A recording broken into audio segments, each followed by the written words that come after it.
Hi, folks. This is Harold Ree with the Paw Print Animal Rescue Podcast. Don't forget that we are giving away a copy of Forces of Nature, the book by Graham Spence, featuring the stories of Joanne Green and Penny Kantz. All you need to do is sign up for our email list. Go to thisispawprint.com/ask. That's ASK. We send out an email about once a week. Simply open the email and that's your ticket to play. We're constantly getting free books and other products. As the year goes on, we'll be giving away more and more stuff. All you need to do is open up that email once a week and you're good to go. Once again, thisispawprint.com/ask. Thanks, and on to the show. This is Paw Print, an animal rescue community. Episode 125.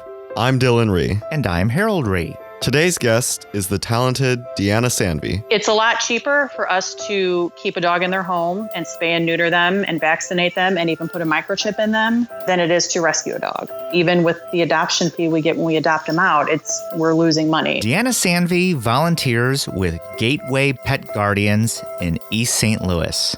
This is an organization that does it right. Not only are they focused on animal rescue, but they're also focused on community outreach and education, offering a wide range of services to the East St. Louis area. We're so pleased to have Deanna Sanvi on our show today as she shares the amazing work that Gateway Pet Guardians does, as well as her own journey. If you want to learn more about Gateway Pet Guardians, go to our show notes at thisispawprint.com/125. That's the number 125. Gateway Pet Guardians started out back in 2001 with a woman named PJ who noticed a lot of stray dogs coming from a certain area of St. Louis, namely East St. Louis, which is on the other side of the river, and started feeding them. And that quickly turned into kind of a daily route that she took every day, feeding these stray dogs. And eventually some of her friends got involved and actually started a rescue and started picking up these dogs off the streets of East St. Louis, getting them vet care, putting them into foster homes, and getting them adopted. East St. Louis is a very poor area just outside of St. Louis. The median income is definitely under $25,000 per family, I believe. Kind of as Gateway Pet Guardians went on, we noticed that a lot of the dogs we were picking up and feeding were sometimes owned dogs. People let them run loose. They maybe couldn't afford to feed them all the time. And people started realizing that sometimes the people actually just needed help versus the dogs. The community outreach part of Gateway Pet Guardians was kind of born from that. As the community outreach program started and developed, what was sort of the biggest need that your organization saw that Metro East needed? Well, initially, what actually formalized the community outreach part was we had a pretty cold, snowy winter, December 2013, January 2014. And there's a lot of dogs that live outdoors in East St. Louis. Either they run loose or they might be tied up in yards or just living outside year round. So volunteers started taking around straw as well as taking around dog houses so that all of these dogs would have shelter and warmth during this kind of cold winter. And that was the immediate need they saw that really formalized the program. But as time went by, we realized that a big part of the stray dog population was the lack of resources in the city. Vet care, spay neuter. It wasn't even available at all, let alone low cost. And just a general education piece for people on what vaccinations their dogs needed, what they should be feeding them, how to tether them appropriately outside, things like that. So the outreach kind of encompassed all of these pieces, just the daily care of the dogs, the spay neuter, anything people needed to keep their dogs and keep their dogs safe and healthy was kind of, what we decided to focus on. As organizations try to develop these community outreach programs, in some ways it can feel kind of daunting. I mean, what was sort of the first step to making sure that not only did this program succeed in the short term, but could hopefully succeed in the long term and grow? It was actually probably kind of a perfect storm at the time. Right before 2013, two other organizations developed in the St. Louis area. One was Carroll House Quick Fix Clinic, which was a low-cost spay-neuter clinic that opened up.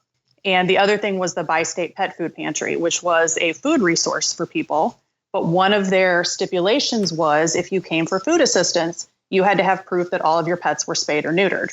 So for a family that already is struggling to feed their pets, also getting them spayed and neutered can be a barrier. We have kind of partnered with a lot of these other agencies, whereas we have the State Pet Food Pantry that we can arrange food assistance through them. We have the Carroll House Quick Fix Clinic, where dogs can get the low-cost spay neuter. And that is also through the help of an organization called BARK, which subsidizes even further the low-cost spay neuter for families that qualify. And then one of the big barriers for families is transportation, because they still have to get their pets to the clinic. So if they don't have a vehicle, or if they don't have a working vehicle, it's very difficult for them to arrange transportation for a pet. So we also then provide that transportation. And because of these other agencies and because of the network, we have about 8 to 10 really core community outreach volunteers. We're able to do that for families in that area. The Carroll House Quick Fix Pet Clinic. So Carroll House is actually a furniture store here in St. Louis owned by the Dubman family, who are very big animal welfare advocates in the St. Louis area. They support all of the animal charities. And they actually donated the building for this clinic. And so that's why it's called the Carroll House Quick Fix Pet Clinic. They opened in approximately 2010, and they have done over 45,000 spay-neuter surgeries since then. They offer a reduced rate for spay-neuter. I think right now it's $59 for cats and $79 for dogs. However, which is very reasonable. However, if you are low income, there's another organization called BARK that subsidizes those surgeries even further. And I believe the final cost is then $15 for cats and $25 for dogs. And then for our families in East St. Louis, Gateway pays the remainder of that so that it is free for them. And then the Quick Fix Clinic also does walk-in wellness clinics a few days a week where you can get low-cost vaccines, microchips, deworming, heartworm medication, things like that. So they have served a lot of people in the last 6.5 years. And they've really made a huge dent. They do anywhere from 30 to 70 surgeries a day, I think. And there's no residency requirement. People could come from hours away. And then State Pet Food Pantry, that was also started in 2010 by 2 women who were active in the animal welfare community. And now they have a board of directors and they have distributions once a month. You fill out an application. They will give you food for up to 5 pets. You have to show that you're low income. You have to show that the pets are spayed and neutered and have a photo ID.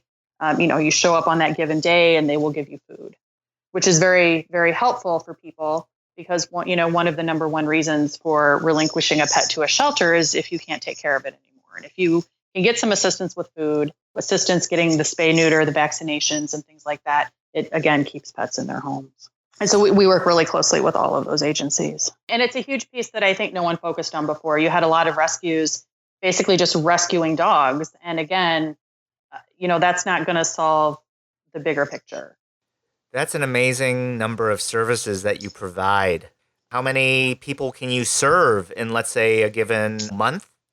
We do approximately 10 to 15 spay neuters for pets, cats and dogs in a month. And again, most of that is paid for through Carroll House Quick Fix and by state, and we pay the remainder that is not covered. We transport those dogs, pick them up in the morning, take them back in the evening. We usually do maybe 5 pets per trip, so 2 to 3 trips a month. We also do some feral cats. So we may trap, neuter, release, 10 or 15 of those a month. Also usually in these same areas. And the same people with their own pets are also feeding the feral cats. So we, take care of that problem too. And again, bring them to that clinic. Since 2012, we fixed about 650 pets in that area. And then we also have free vaccination clinics, and we've vaccinated almost 600 pets that weren't included with the spay neuter number. Wow. Thank you for everything that you do. Can you tell us a little bit more about East St. Louis? I mean, how many pets running loose, right? Dogs and cats. Have you been able to quantify that population of the animals? I don't know that I could quantify how many, but I know the people that go out and feed every morning, because the woman that started this in 2001 still goes out and feeds every morning, isn't feeding nearly as many as she did 10 years ago. There's been, I think, a dramatic decrease. Gotcha. There's some mornings she doesn't see a single dog. Which is a huge reduction, right, to what it could have been. Notice too that since the stray dog population has gone down, kind of the stray feral community cat population has gone up, because they don't have really the dogs running around as predators, so to speak. So they've actually noticed an uptick in cats, which has kind of probably contributed to our TNR business as well. Right. Eventually, the cat populations will hopefully be a little bit more manageable, right? That's the idea. Yes. Right. Yes. Great. Well, thanks for giving all that background. That is a tremendous amount of work, really a high quality service that you offer. Any kind of stories that you've seen of families and their animals, of course, who have truly benefited from your services? Most recently, I'll use an example. I was fixing 3 dogs for a woman, and came to pick up 2 in one day. And when I was putting her 2 dogs in the van, I happened to notice an adult dog and a puppy running the street. And I asked her if she knew who they were. And the adult dog actually belonged to another family down the street. And as it turns out, that dog was fixed already. And she thought the puppy was a stray. And I came back later in the week to pick up the third dog to be fixed. And I noticed this puppy scratching on the door of a house down the street. So later that weekend, 2 of our outreach volunteers kind of went back to look for this puppy and knocked on that door. And as it turns out, the puppy was from a litter that their outdoor dog had the year before. And the guy still had one of the puppies and the mom. He agreed to fix the mom, and he agreed to fix his puppy that he kept. But this puppy had kind of become feral already. Again, it was about 4 to 5 months old and had never been inside and hadn't really been around people. So we ended up having to trap that puppy, and we got it into rescue. And it's actually downstairs at my house right now, but that's another story. And as it turns out, he had given one of the puppies to his cousin, and his cousin called and said, "Hey, I heard you helped out my cousin," got her signed up. As it turns out, her neighbor had a dog. And when I was picking up this puppy, the neighbor came out and started talking to me, and now I'm going to fix her dog. And those are the stories we kind of see every week.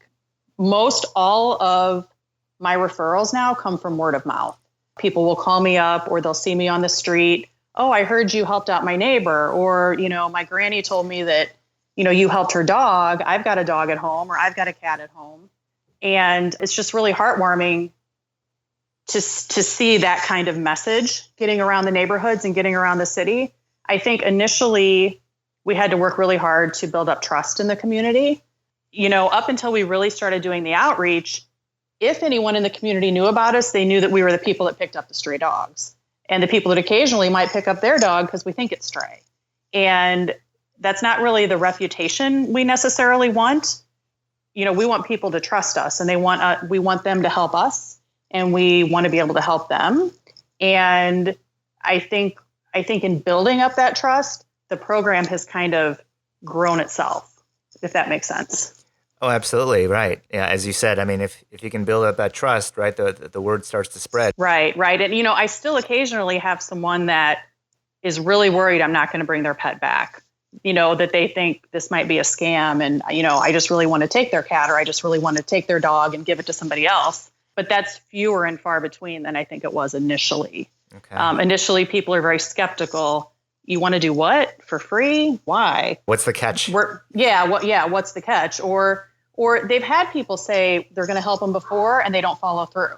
So I think just us following through and us doing what we say we can do has gone a long way in the community. And there's a lot of people that don't agree to spay neuter, and that's okay too. And we'll still help them get low cost vaccines, or potentially free if we have a free event. We'll still get them tie outs. We'll still make sure they have collars and leashes. At a community event we did, I guess it was last fall, we got all these leashes that were donated from Purina, and we gave them out at this vaccination event.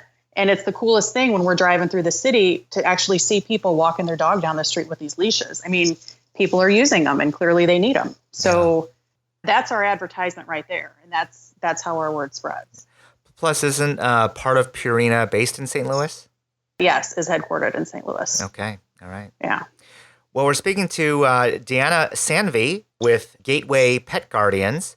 So sounds like you wear a lot of different hats. Could you maybe describe what a day in the life of Deanna Sanvi looks like? Yeah. So my day job, I'm a home health nurse. So that's my paying job. And then as spay-neuter coordinator, that's my volunteer job. On days that I am taking pets in for spay-neuter, I'm usually picking them up between 6 and 8 in the morning, getting paperwork signed, getting them loaded into the van. Clinic drop-off is between 7 and 8. So I drop them off, and then I go to my regular job. And then at the end of the day, I usually pick them up around 5 and return them all home, go through post-op instructions, make sure the dog's got a collar, a leash, a harness, anything else that the family might need. The pets are not supposed to have a whole lot of activity when they're recovering from a spay-neuter. And most of these dogs don't have leashes and such so that the people can walk them. So we make sure they have all of those tools. And then, the other 6 days a week in the evenings or on the weekends, I'm making phone calls, following up on spay-neuter referrals, doing follow-up for pets that had been spay-neutered the week before to make sure they're healing okay, making appointments, things like that. And then the rest of my team every weekend is going out, knocking on doors, going block to block, checking on dogs, offering up our services, basically just kind of spreading the word and making sure that own dogs have everything they need so they don't become stray and they can stay in their homes. Unbelievable that you're doing this as a volunteer. It's in some ways it's beyond belief that you juggle both a regular job and this work. It's just as fulfilling as my regular job. Sure. If I could get paid good money to do this, then that's what I'd probably do. Could you maybe describe the whole concept of tie-outs? I think some parts of the country tie-outs are more common. Other parts of the country, you just don't see it as often. There's a little bit of that big dogs are outside dogs. And that's pretty common in the community that we work with. Occasionally there will be big dogs indoors, but most of them are kept outdoors. Many of the homes, as well as fences, yards, and such, are not in very good condition. So people generally, in order to contain their dogs, have to tie them up. We see a lot of chains because chains work, but they're not ideal. They tend to be heavy. And so what we'd rather have people do is use a tie-out, which is a little bit thinner, really like very strong kind of metal wire, I guess you would call it. And we try to make sure they're on a long enough tie-out that they have plenty of room to get around, yet can't injure themselves. We see a lot of dogs that are tied out on fences, but then they get hooked up on the fence, trying to jump over the fence, things like that. Ideally, in a perfect world, no dogs would be tied up. But if it means that they're not roaming the streets and that they're safe, that's a better alternative. We just kind of have to work with what's there. A fence that works is ideal, but fences are expensive, very expensive. Mm-hmm. And I think it's easy for some people to say, well, those people don't deserve a dog, or they shouldn't have a dog if they're going to, chain it up outside. That's great, but there's hundreds of dogs in that situation. And even if we thought it was okay to just take dogs from people, I don't know where we would go with them. There's just not enough rescue spots and not enough fosters, even if that was the right thing to do, was to take these dogs away and put them somewhere where they didn't have to be tied out. So we try to make the best of the situation. Most of these people genuinely care about their dogs. It's just kind of a different way of life. Let's rewind the clock a little bit. Tell us a little bit about your own experience, either the animals in your life or animals who have inspired you. I have 5 dogs downstairs. 4 of them are mine, all dogs that I fostered and kept over time. One of them was kind of my own selfish foster fail. The other 3 were dogs that wouldn't really work anywhere else. Or they wouldn't leave. Exactly. They screwed up every opportunity they had to live somewhere else. So I have 2 dogs that are blind, 2 dogs that are feral. They're little high maintenance dogs. And then I have the one foster that's downstairs. Before I really started with outreach, I used to foster a lot more. And now I will foster occasionally, but just not consistently, I should say. When I initially started in rescue, I started fostering. That was around 2008. And it was around 2011 that I started doing some outreach. It was actually with another rescue organization that was finding the same thing. They were in a poor, underserved area of the city, rescuing a lot of dogs. And a lot of the dogs they picked up turned out to be owned dogs. And the people just needed some resources: spay, neuter, adequate tie-outs, dog houses, shelter, connections to food, things like that. So this organization wanted some volunteers to go out in the community and do this outreach for them. And about 20 people showed up to the meeting. And when it was all said and done, there was about 4 people left at the end who said they would do it. And I think a lot of the people had a hard time with leaving these dogs in homes where they might be tied out, or they might not be living the life that their dog lived, and having kind of a hard time with that. And one of the other 3 people that was still there at the end was a friend of mine, Andrea. And what was interesting is Andrea is a social worker and I'm a home health nurse. For both of us, it was a very natural way to incorporate our love for dogs with our natural kind of helping people focus that we did every day. And so Andrea and I did outreach for this group. And later on, I moved to Gateway to be their spay neuter coordinator. And Andrea went to work as the community outreach coordinator at the Carroll House Quick Fix Low Cost Spay Neuter Clinic. So we still work together quite a bit since we work very closely with this clinic. But that's kind of how, I came to be in this role. I'm very used to helping people, and a lot of people in the rescue community don't. They tend to focus on the dogs, but this is really kind of where I think I do best, trying to help the whole family, people and the dogs. When you think about your own dogs that you have, what makes them special to you? The one dog that I told you was my selfish foster fail. He was my pit bull. When I started fostering, the majority of the dogs were pit bulls. I really didn't know much about pit bulls. I was a little nervous about them because really all I knew was what I heard. And I came to find out what great dogs they were. And I said, I just have to have a pit bull. So he was special. He got very attached to me. I had him since he was 6 weeks. He thought I was his mother. It was pretty easy for me to keep him, but he could have probably gone, to any other home and been just fine. One of my dogs that I have was feral. He was picked up with his one brother when they were about 4 months old. The rescue group that rescued them were only able to get 2 of the 4. And the other 2 pretty much grew up on the streets. We knew where they were. We followed them and eventually were able to trap them when they were adults and get them into rescue. So it's really interesting seeing how he has grown up and how his brothers have grown up being out on the street, for several years. Just the differences and the similarities, even though they were kind of raised in different environments, they're still a lot the same. He's still kind of feral. He doesn't like people coming into my home, but he's pretty good out in public and he's pretty good with the people that are close to me.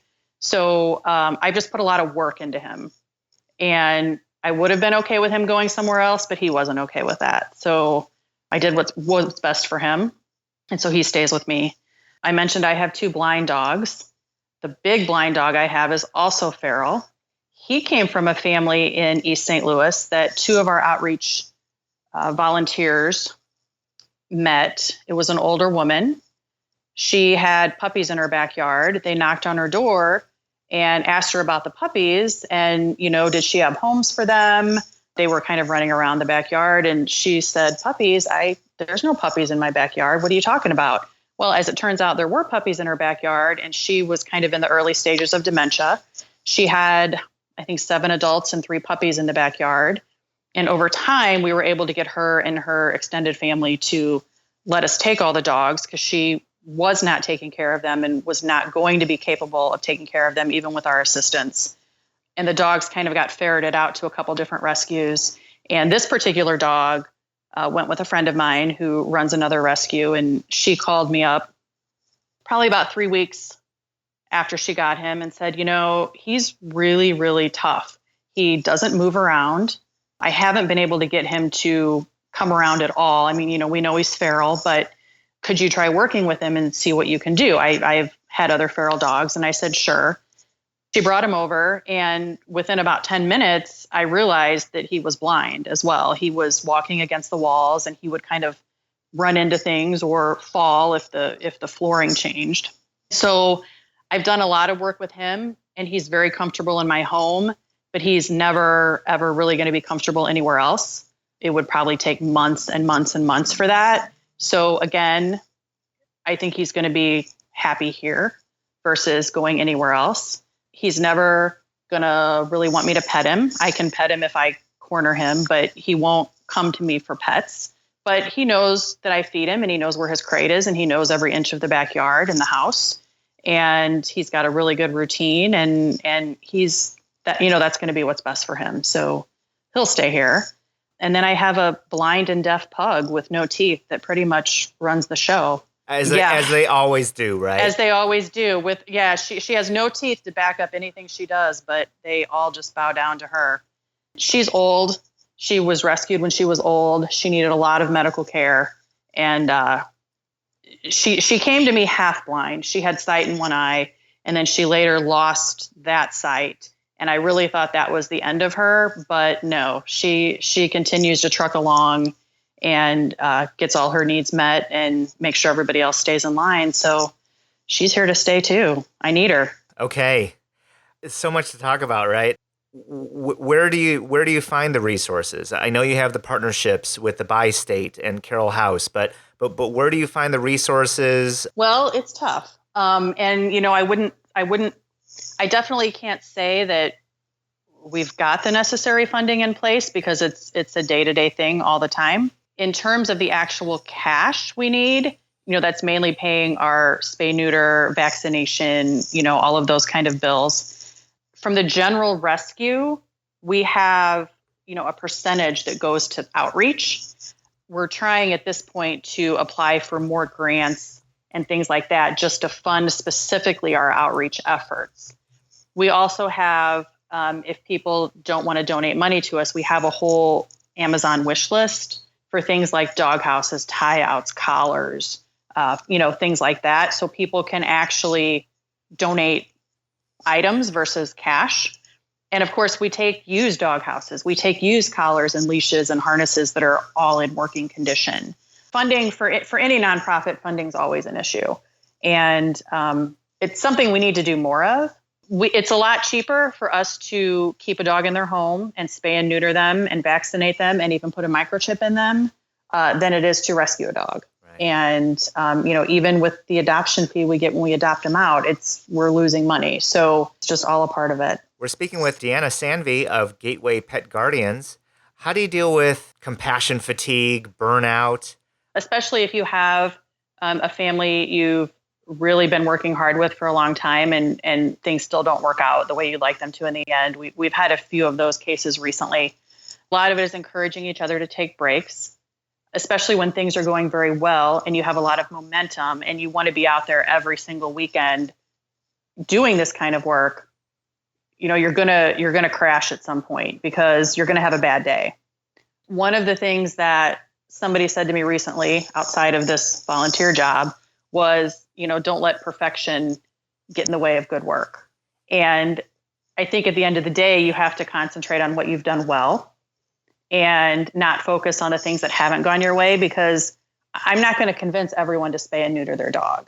I am happy if I walk away from a family and they aren't angry or defensive or rude, because I can talk to families and they can say no, and I can be like, hey, that's okay. And, I still maybe see them later, and maybe later they change their mind, or maybe they didn't want to spay and neuter their dog, but their neighbor came out and started talking to me and I was able to fix their dog. And so you've kind of got to look at the positives. We talk to a lot of people who breed dogs. They breed dogs for a living. They make their dogs on purpose. They breed litters who go on to be tied up in other outside other houses around East St. Louis. And You just have to focus on what you're doing well. If you need to take a break, you need to take a break. And I think we all really respect that, especially if someone's just had a bad day or a bad experience, just getting away for a while. Like this is our passion, but there's other good things happening all the time. And,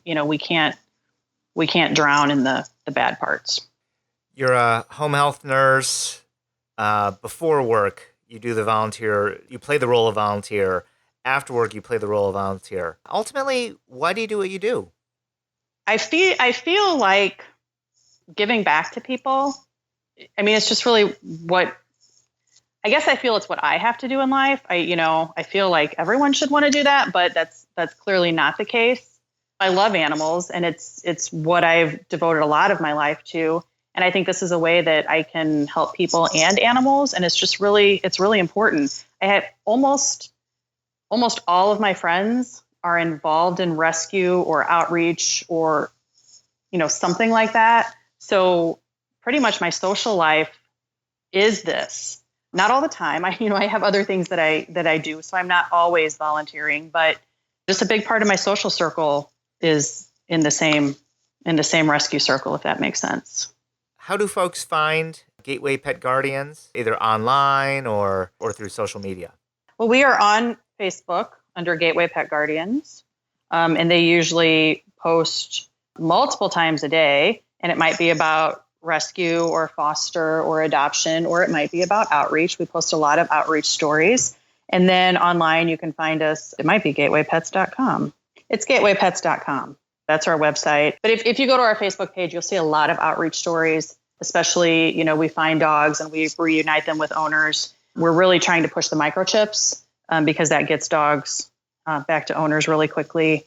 You'll just see a lot of good outreach stories on our Facebook page. If you were given a magic wand and could do something to change the state of animal rescue, what do you think you'd do? It would probably be money, because I feel like if we had unlimited funds, we could help people build fences. We could do things to get the dogs off the tie-outs in the first place. We could provide everyone with crates so they could bring dogs inside and have them crated, when they're not home. That's kind of one of the big things with people why they don't want to bring their dogs inside, because they might mess up the house. And, like having those kind of supplies that we currently just don't have the funds for. We'd love to fix people's fences. We just don't have the money and the manpower to do that. This is probably something that might be a little bit unique to St. Louis, but it's something that our community outreach organization has struggled with for a while. And I know that rescues in general struggle with this. We have a very, very high number of dogs that we see with heartworm disease. You're in California, correct? Absolutely, yes. Okay. So I'm not sure how much you see this, but heartworms are transmitted by mosquitoes. And the mosquitoes, I believe, carry the larva that then goes into the dog when it's bitten by a mosquito and settles in the heart. And these larvae grow into baby heartworms and then into adult heartworms. And eventually, over time, they clog up the heart and can cause heart failure, pneumonia, pretty much a certain death. Some dogs can live years and years and years with this. Other dogs, just a few years. And there's a way to prevent it, and there's a way to treat it. And treating it's very expensive. If you have a dog with heartworms, it can cost generally $500 or so to treat. Prevention is given, your dog is given a medication once a month, usually a chewable medication that prevents the heartworms. The key being the dog has to take this medication every month its entire life to work. If you skip months because you can't afford it or because you forget it, or if you give it 1 year and then you're in, just a bad position, you can't give it for a while and then you start giving it later, it's probably not going to work. And we have a lot of community-owned dogs that have heartworms. We cannot afford to treat it. The community members cannot afford to treat it. And a lot of dogs die early and they go into heart failure, which isn't really a very pleasant death or a pleasant way to live at the end of life. And we as a team, I think, are really struggling with, is there any way to prevent this? How do we, how do we keep up with a dog for life to make sure it gets prevention? How can we make it affordable for community members? how could we make the treatment affordable? And I think rescues struggle with this too, because most of the dogs they rescue off the street, if they're adults and they've lived outside their whole lives, most of them have heartworms. So I think my magic wand would be to figure out a cheap solution for treating it and preventing it that didn't rely on, that monthly preventative every month, which is a little hard to keep up with for people that have a lot of other things going on in their lives. You're asking a lot of a magic wand. So. I am. But you know what? If that problem could be solved, at least in the St. Louis area, I think it would be huge. And I just recently thought of that last week as we as a team were talking about what we could do, to even just make a dent in that issue. Deanna Sanvi of Gateway Pet Guardians, floor is yours. What else would you like to share, either about you, your mission, the organization? I think the really great thing about Gateway Pet Guardians is they have really made outreach central to their mission. Their mission is to reduce the homeless dog population in the East St. Louis area. And you can't just do that by picking up stray dogs and picking up unwanted dogs. You have to tackle it from lots of different directions. And I think that Gateway Pet Guardians is really the only rescue organization that I know of that has really put community outreach as a big part of how they're going to achieve that mission. I think it's very easy to get caught up in these happy rescue stories. Everyone wants to go out and rescue a dog, and we want to go out and not rescue a dog, if that makes sense. Absolutely. And there's really not enough people doing that. I think the hope for the future is that we don't have to rescue dogs, that instead we're helping them where they're at. We want to say thank you to Deanna Sanvi for sharing her story. If you want to learn more about Gateway Pet Guardians in East St. Louis, go to our show notes at thisispawprint.com/125. Music was composed, performed, and produced by Luke Gartner Brereton. Find him at info.vanillagroovemedia.com.